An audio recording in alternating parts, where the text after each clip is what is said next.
ஸ்ரீமதே ராமானுஜாய நமக. 12 ஆழ்வார்கள்ல முதல் ஆழ்வார்கள்னு பொய்கை ஆழ்வாரையும் பூதத்தாழ்வாரையும் பேழாழ்வாரையும் குறிப்பது உண்டு. முதல் ஆழ்வார்கள்ல ஒருவரான பொய்கை ஆழ்வாருடைய திரு நட்சத்திரம் ஐப்பசி மாசம் திருவோணம். இவர் காஞ்சிபுரத்துல இருக்கிற யதோத்தகாரி, அதாவது சொன்ன வண்ணம் செய்த பெருமாள் சன்னதிக்கு அருகே இருக்கும் சரோவர் ஏரி என்ற பொய்கையில் திரு அவதாரம் புரிந்தார். அதனால்தான் இவருக்கு பொய்கை ஆழ்வான்ற திருநாமம். இவர் பெருமாளோட பாஞ்சஜன்யம் அம்சமாக திரு அவதாரம் புரிந்தார். இவருடைய முதல் 100 பாசுரங்கள் தான் நம்ம 4,000 திவ்ய பிரபந்தத்துல ஆரம்பமா இருக்கு.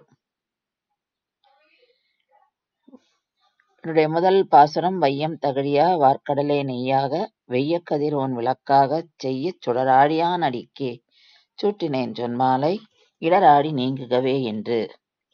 இந்த பாசுரம் அவர் எங்க பாடினார் அப்படின்னா, இவர் திருக்கோவிலூர் என்ற திவ்ய தேசத்துக்கு போறார். அங்க இவர் போய் முதல்ல தங்குறார். இவர் போய் கொஞ்ச நாளைக்கெல்லாம் பூதத்தாழ்வார் வர்றார், அதுக்கப்புறம் பேழாழ்வார் வர்றார். அந்த இடம் எப்படி இருக்கும்னா, ஒருவர் படுக்கலாம், இருவர் அமரலாம், மூவர் நிற்கலாம், அந்த மாதிரி. இவன் 3 பேரும் அந்த இடத்துல இருக்கா. அது இடைக்கழி அப்படின்னு சொல்லுவாங்க அந்த இடத்த, அதாவது சின்ன வராண்டா மாதிரி. இவ 3 பேர் இருக்கிறது, பெருமாளும் அங்க வந்துடுறாரு. அப்ப இவாளுக்கு தெரியறது யாரோ ஒருத்தர் வந்திருக்காங்க அப்படின்னு புரியறது. அப்ப அவளுக்கு அந்த ஸ்பரிசமும் தெரியறது.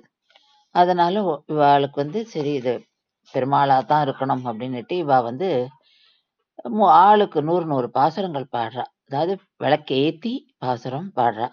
அப்ப முதல்ல பொய்கை ஆழ்வார் விளக்கேத்துற பாசுரம் 100 பாசுரங்கள். அதுலதான் அந்த வையம் தகழியா வார்க்கடலா நெய்யாகன்ற அந்த பாசுரத்தோட இவர் ஆரம்பிக்கிறார். முதல் திருவந்தாதி இது.